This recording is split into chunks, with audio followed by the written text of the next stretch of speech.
I was sitting on the sunlit terrace of my Lisbon apartment, the Atlantic sparkling beyond the glass railing, a chilled glass of white wine in hand, when my phone rang. It wasn't the buzzing of work emails or a friend checking in. It was Amber. And the tone in her voice made my stomach drop before she even spoke. "You have to get here. Now!" she screamed, the panic raw, frantic, almost unhinged. I didn't need to ask to know exactly what she'd done. My pulse didn't spike, my hands didn't tremble. I just set my wine down and leaned back in my chair, listening. There was a siren wailing faintly in the background. "We're calling the police," she shouted over her boyfriend's frantic voice. For a fraction of a second, I felt the tug of that old chaos. Years of crises, betrayals, and impossible family dramas. But then I just exhaled. The calm, unnerving calm that had become my armor in this new life. In this sun-drenched city that smelled like salt and possibility. People would expect screaming, panic, maybe a frantic flight across the city. But not me. Not anymore. Amber had broken into the condo I'd sold months ago. A place I had closed the door on, mentally and legally. Yet here they were, stepping into my past like it was theirs to commandeer. The audacity would have infuriated anyone else. For me, it was just predictable. I took another sip of wine, the citrusy tang grounding me, and spoke with a measured calm that would have sounded insane to anyone else. "Amber, slow down. Tell me exactly what's happening." Even as I listened, I couldn't help but marvel at the absurdity. This was Lisbon. My dream escape. The rooftop cafes. The cobblestone streets winding like rivers through the old city. And yet, the ghosts of my old life still clawed through, uninvited, dragging the drama I thought I'd left behind right into the middle of my sunlit sanctuary. Tio, understand why I didn't scream. Why my pulse remained steady even as the chaos erupted on the other end of the line. You need to understand where I came from. You need to know the relentless, suffocating patterns that shaped me. And the precise moment I learned that staying calm could be the most powerful weapon of all. Before we dive into that story, drop a comment and let me know where you're listening from. Because no matter the city or the zip code, family boundaries, or the lack thereof, resonate with all of us. And trust me, by the end of this, you'll see exactly why a moment like this doesn't just make me pause. It defines who I've become. When you hear about a perfect family, you imagine warmth, laughter, maybe Sunday dinners with the smell of roasted chicken filling the air. My family was nothing like that. It was, instead, an architecture of inequality. And I was a load-bearing wall. Amber. She danced in the living room, light on her feet, the center of every conversation, every celebration, every investment my parents made. I learned early that in the blueprint of Jeffrey and Holly's household, love wasn't distributed evenly. It was allocated like resources in a high-stakes project. My parents weren't villains in the comic book sense. No, they were utilitarian architects of their own making, designing a house where some walls held weight and others were just decorative. I held the weight. Amber floated Seattle, where I grew up, made the metaphor even clearer. Rain fell in relentless sheets, soaking the city in a gray melancholy that mirrored my life. Each drop tapping against the window was a reminder. I had to carry the emotional load, the financial load, the silent labor. And Amber. She twirled in the middle of it, untouched. The disparities started early and hit hard. When Amber turned 16, she got a brand new $36,000 SUV. I remember seeing the paperwork on the kitchen counter. The exact model, exact price. Meanwhile, I had memorized the bus schedule by heart, walking 3 miles every morning, every day. When I mentioned it, Holly waved her hand, saying, "It's about carbon footprint, Lauren. Less driving is good for the planet." Hypocrisy wrapped in virtue. Then there was education. Amber had private tutors, SAT prep courses, the full support of our parents for her liberal arts college dreams. Meanwhile, I worked 3 jobs, scanned groceries at 2 a.m., and survived on 4 hours of sleep per night. When I graduated with honors, there were no flowers, no celebration, nothing. My parents never contributed a penny to my degree. My success was expected, low maintenance, invisible. That word, low maintenance, they loved it. Sounded like a compliment. In truth, it was a valuation of convenience. Lauren demanded nothing, and therefore, cost them nothing. I learned to quantify my life the way I quantified user behavior in my professional career. As a UX researcher, I studied human interaction, analyzing patterns, understanding why people clicked, scrolled, or abandoned a page. Suddenly, I was applying the same lens to my own life. I wasn't a daughter, a person, or even a human to Jeffrey and Holly. I was a diversified portfolio. I was their safety net, carefully positioned to catch Amber whenever she inevitably fell, padded with my time, labor, and emotional bandwidth. This realization hit like cold rain on skin. My own parents had built a system where my worth was measured in utility and labor, not in affection or love. I became adept at hiding the resentment, of course. Just as UX research requires empathy but emotional detachment, I learned to navigate the household like a carefully coded algorithm. Every complaint, every demand, every slight was catalogued and rationalized, stored for the day I might finally dismantle the unequal framework they had erected around me. The proof was everywhere. The numbers, the choices, the casual disregard. They all screamed the same truth. Inequality wasn't accidental. It was engineered. And while Amber danced, I held the house upright, unseen, uncelebrated, unacknowledged. It's that slow-burning injustice, the tangible, quantifiable inequity, that primes you for vindication. You'll understand soon enough why I can stay calm when Amber breaks into a sold condo, why I can sip wine on a Lisbon terrace while chaos unfolds. Because when you've carried a system like that for decades, when you've watched the architects of your life devalue you at every turn, calm becomes not just a reaction. It becomes power. After years of silently carrying the weight of my family's unequal architecture, I finally built something that belonged entirely to me. A sanctuary perched above the sound, floor-to-ceiling windows spilling sunlight across hardwood floors, and a view that made the stress of every decade-long grind seem momentarily irrelevant. It wasn't inherited. It wasn't a gift. Every bonus, every stock option, every penny earned through a decade of relentless work had bought me that condo. The very first time my parents visited, their perception of it crystallized within minutes. Holly's eyes swept across the open living room, her lips curling in that familiar mix of awe and entitlement. "This is so much space for just one person, Lauren. It's almost wasteful, isn't it?" she said, the tone both accusatory and incredulous. Wasteful. The audacity of claiming ownership over someone else's life. Jeffrey, of course, had to weigh in financially. "This is a good investment. It's good to know we have this in the family," he said, casually verbalizing what they never admitted. The condo wasn't mine in their eyes. It was a guest room for Amber, an asset to be shared, exploited, and enjoyed at their discretion. They didn't see my name on the deed. They saw a resource for the people they truly valued. Then came Lisbon. A job offer appeared like a lifeline, but not just a professional one.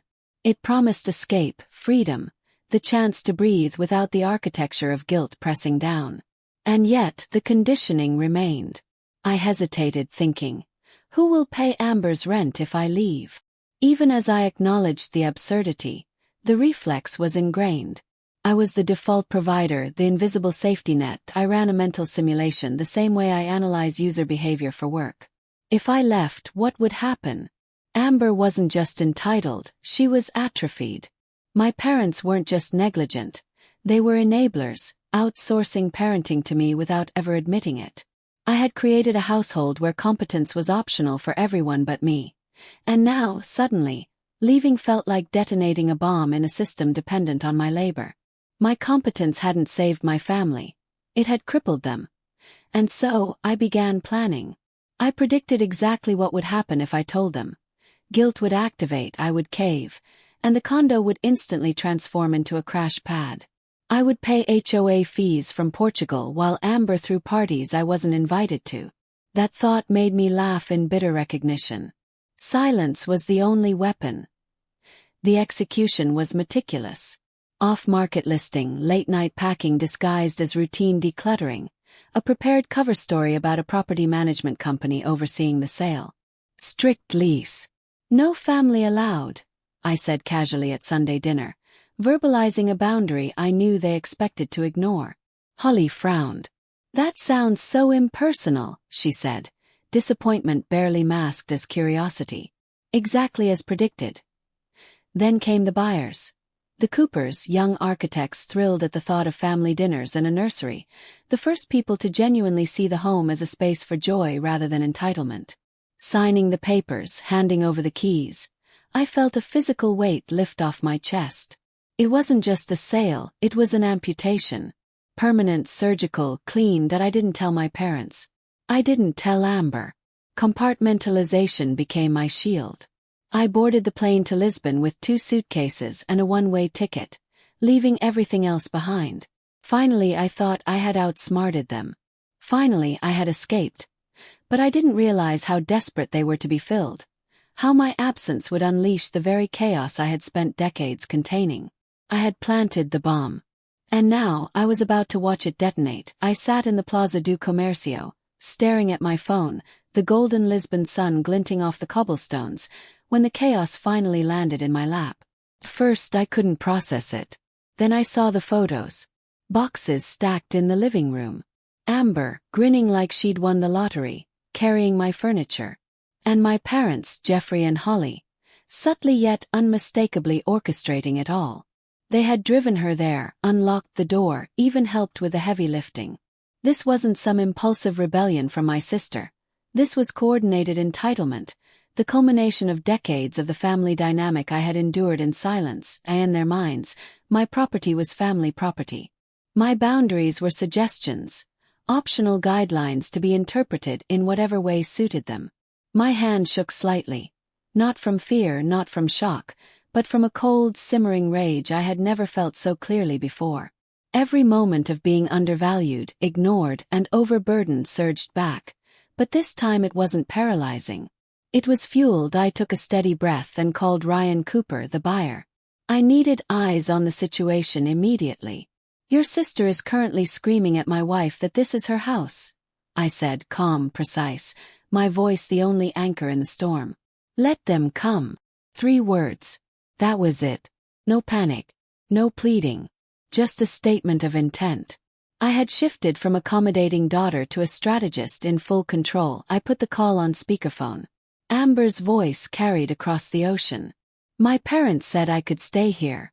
Lauren said it was okay," she shrieked. I leaned back in my chair, sipping my wine. "I never said that, Amber," I replied, the distance, 4,000 miles, making each word cut sharper.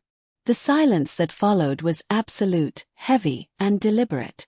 For the first time, the power balance had shifted. "Mom and Dad don't own that condo, Amber." "I did. And I sold it." "You are trespassing," I said next, slow and methodical, clarifying legal reality without flinching. Cooper had police on standby if necessary, and I explicitly authorized them to enforce the law. Amber's voice faltered. "Mom and Dad are going to kill you," she spat, still not understanding that my calm wasn't fear, it was control. "They can try," I said evenly. Confidence, not defiance, grounded me in a way that panic never could. The eviction itself was surreal. I guided it from a continent away, every step documented and precise. A 20-minute facilitation. Cooper showed the officer the email deed. Amber was given a binary choice: leave voluntarily or leave in handcuffs. She chose the former, finally facing the first real consequence of her life. When the line went dead, I didn't cry. I ordered another glass of wine. The sun was setting over the Tagus River, turning the water a brilliant, shimmering gold. And in that moment I felt a strange, airy sensation in my chest, the sensation of a bridge finally, irrevocably burning. But the fire wasn't out yet. Then my phone buzzed. Video call incoming. "Dad." 1 word. Corporate cold. It was time for the exit interview. I straightened in my chair, polished, professional. The family had crossed a line, and I was no longer a participant in their chaos. I was the manager now. This wasn't just eviction. It was justice, served cleanly and efficiently. Watching entitled people face real consequences is a visceral thrill. Doing it from Portugal emphasized the power of distance, control, and foresight. The legal procedure, deed, police, trespass, made it real, tangible, something viewers could almost replicate in principle in their own lives. And the calm competence I displayed. It's a relief everyone longs to see when family or work chaos spirals out of control. The bridge had burned, the boundary was enforced, and for the first time I could savor the quiet. But as the sun dipped below the horizon, painting Lisbon gold, I knew this was only the beginning.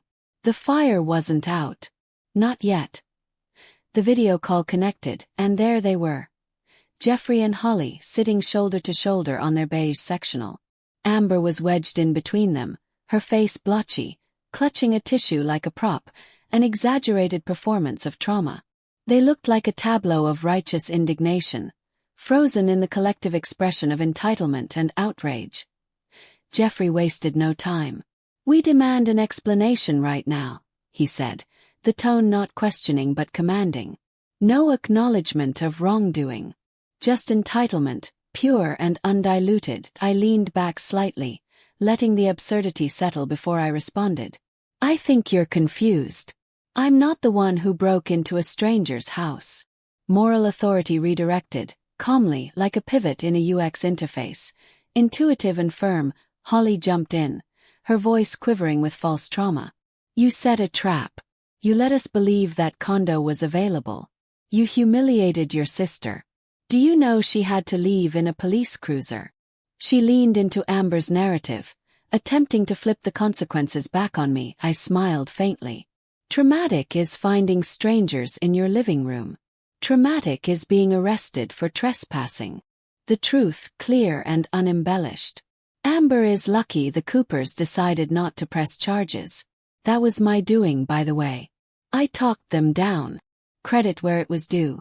Even while enforcing boundaries, I had protected her from herself. Amber, of course, couldn't see beyond her own needs. You knew I needed a place. You did this on purpose to hurt me," she exclaimed, self-centered fury radiating from the screen. I cut through it like a scalpel. "I sold my property because I am moving to another continent. It wasn't about you, Amber. Not everything is about you." The simplicity of the statement left no room for manipulation, no loopholes to exploit. Jeffrey tried to justify their behavior. "Family helps family. That condo was a resource. You had a duty to share it until you were settled." Holly echoed. "How could you be so cold, so calculating?" They projected their entitlement, their transactional worldview, onto me. I really looked at them, taking in the fury in their eyes. They weren't sad. They weren't disappointed. They were furious that the ATM had stopped dispensing cash. That's all this had ever been. "Let me be clear," I said, my tone professional, precise. The same project manager persona that had saved my career countless times now deployed against my family. "I didn't owe you that house. I didn't owe you a warning. And I certainly don't owe you an apology." Then came the invoice. I enumerated each expense, each act of entitlement. Emergency locksmith for the jam door Amber caused. Professional cleaning crew for the mud she dragged through the foyer. 3 nights in a hotel while she caused chaos. "This is the last financial assistance you will ever receive from me," I declared. Holly gasped. Jeffrey sputtered. "You wouldn't dare," he blurted, disbelief dripping from every syllable. "Check your email." "I just hit send," I replied, calm. The email had gone out before I even spoke the words. Accountability ultimatum. You can pay it, or you can explain to the Coopers why you won't. No negotiation, no room for guilt. Then, without another word, "Goodbye." Hung up. My hands were shaking, but not from fear. Adrenaline, empowerment, clarity. I had just fired my parents. For a moment, I allowed myself a false sense of victory. I thought the worst was over. I thought I had won. And then the urgent email arrived from my former boss in Seattle. My stomach dropped. The subject line alone screamed consequence. Ryan Cooper, urgent. I opened it. The Coopers weren't just random buyers. Ryan Cooper, the buyer's husband, was CFO of Pinnacle Group, our biggest client. The very same company that paid my father's salary for years. And now, unknowingly, they had just been invaded by his daughter. The professional stakes escalated instantly. This wasn't just a family squabble anymore. It was a corporate disaster. A nuclear strike across personal and professional lines. The war had just gone nuclear. And I was in the center, poised, calculating, and ready. The email from my former boss in Seattle had rattled me. But not for fear. It was context. The confirmation that my actions had consequences beyond family drama. Ryan Cooper, the CFO of Pinnacle Group, wasn't just any client. Pinnacle accounted for 40% of my father's boutique consulting firm revenue. 15 years of relationship cultivation, golf games, Scotch gifts, dinners, introductions, hung in the balance. And now, the story of my crazy sister wasn't neighborhood gossip anymore. It had spread through Seattle's tight-knit business community. Reputation was currency. My family had just declared bankruptcy. Then the call came. Jeffrey for the first time called me, not the other way around. His voice was unrecognizable. The bluster, the authority, the entitlement. It was gone, replaced by raw, trembling panic. For 32 years, I had been the supplicant, begging for scraps of approval. Now I held the only thing that could save him. Ryan Cooper called, he stammered. He's pulling the account. He says he can't trust a man whose family doesn't respect boundaries or property law. Just write a letter. Claim miscommunication. Say you gave permission but forgot to tell Cooper. Take the blame, Lauren. Please. The stakes were clear. If I lose this account, the firm goes under. We lose everything. For a moment, the old architecture of my life trembled. The habit of saving them was deeply ingrained. Just a letter. It would save them, whispered the guilt programming that had defined my youth. But I remembered age 12, the science fair, denied funding for my experiment, told, failure is the best teacher. The lesson had burned into me. Treat people like resources, and you lose them. You're being selfish, Jeffrey accused, the ultimate family weapon. Yes, I said. I am being selfish. I am preserving myself, and I am finally happy. The word tasted like honey, reclaiming it as power, as liberation, that I hung up. Blocked Jeffrey. Blocked Holly. Blocked Amber. The sun dipped below the horizon, bathing Lisbon in twilight. I sat there, acknowledging what had happened. I had just destroyed my father's business. I had severed ties with my entire family. And I had never felt more alive. 6 months have passed since that call. Silence reigns. Every contact channel blocked. I didn't do it to punish them. I did it to protect the peace I had finally cultivated. The information I have is limited. A former colleague on LinkedIn mentions the fallout, but the consequences are clear. That Jeffrey's firm took a massive hit. Ryan Cooper didn't just pull the account. He told his network why. Trust in Seattle was currency, and Jeffrey couldn't control his own assets, let alone anyone else's. Revenue loss forced restructuring, downsizing, a collapse he could have avoided if he'd respected boundaries. Amber's war chest finally dried up. She couldn't afford her rent, couldn't treat life like a pet she owned. Last I heard, via a mutual cousin, she has a real job, receptionist at a dental office in Bellevue. It isn't glamorous. It isn't 6 figures. But it is hers. She is surviving without me, without the crutch I had been her entire life. The competence vacuum theory. Vindicated.